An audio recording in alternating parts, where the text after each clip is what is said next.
अच्छा, when forces are acting on an object on the incline plane, तो उसको भी हमने रिजॉल्व करना होता है। क्यों रिजॉल्व करना होता है देख लेते हैं। मिस्टर M1 को हम खड़ा करेंगे at the point of contact between the object and the incline plane. Incline को लाइन ऑफ ग्रेटेस्ट स्लोप भी कहा जाता है, ठीक है ना। ये एंगल है, सही। अब हमने क्या किया, हाँ, इसको तो टेढ़ी मेढ़ी फोर्स समझ में नहीं आती, हम क्या करेंगे, इसको रिजॉल्व करेंगे। कैसे रिजॉल्व करेंगे, 4 फोर्सेस बनाएंगे। I am going to draw the forces in blue.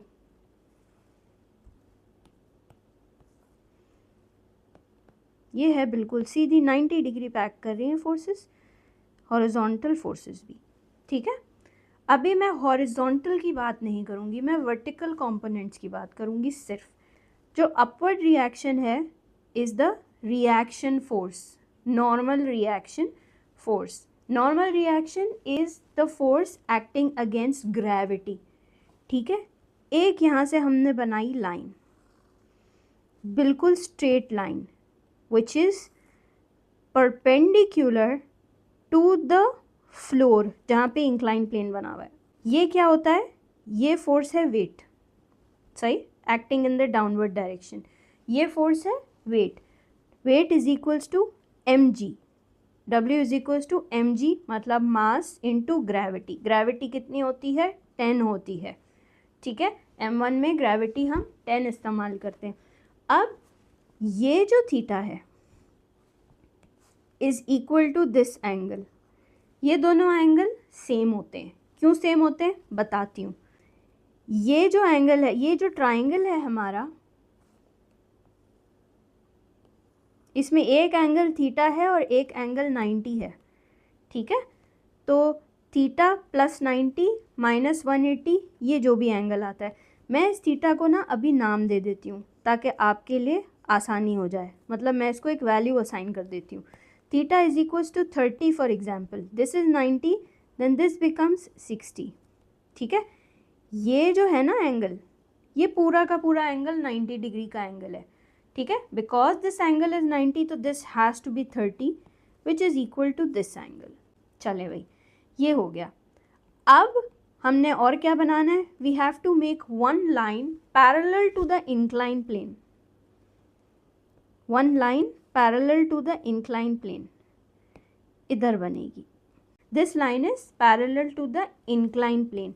अब ये नीचे आ रहा है, सही। इसका जो हॉरिजॉन्ट, ये रिजल्टेंट है, this weight is the resultant और हाइपोटेन्यूज दोनों। बिकॉज यहाँ पे इस ट्राइंगल में एक 90 डिग्री एंगल बनेगा। 90 डिग्री के सामने क्या होता है, हाइपोटेन्यूज होता है, ठीक है ना।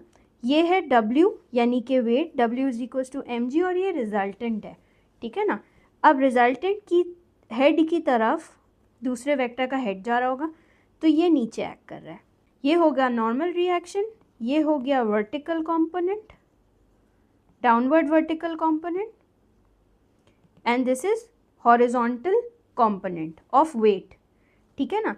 तो इनके नाम क्या होंगे, ये एंगल है मेरे पास 30, इसका नाम होगा mg, क्योंकि रिजल्टेंट क्या है, mg है, mg cos 30, इसका नाम होगा mg sin 30। सामने वाला साइन, एडजेसेंट वाला या ज़मीन वाला, ये एडजेसेंट वाला कॉस, ठीक है। This is how we resolve forces. अभी मैंने हॉरिजॉन्टल फोर्सेस की बात नहीं की है, मैं ये ट्राइंगल ड्रॉ करना सिखा रही थी आपको कि जब हम रिजॉल्व करेंगे फोर्सेस को तो आपने ये ट्राइंगल ड्रॉ कैसे करना है, क्योंकि मोस्टली बच्चे इस ट्राइंगल में कंफ्यूज हो जाते हैं कि कैसे ड्रॉ करना है। तो आपको सिर्फ 2 चीज़ें याद रखनी है। शॉर्टकट टिप इज़, एक लाइन ड्रॉ करेंगे जो कि परपेंडिकुलर टू दिस फ्लोर होगी जहाँ से इंक्लाइन बन रहा है, और दूसरी लाइन ड्रॉ करेंगे which is going to be parallel to the incline plane, ठीक है। इस पैरेलल लाइन पे 90 डिग्री का एंगल बनेगा। इस पैरेलल लाइन से एक परपेंडिकुलर लाइन बनेगी which will be the vertical component of weight and which will be equal to the topward acting normal reaction force.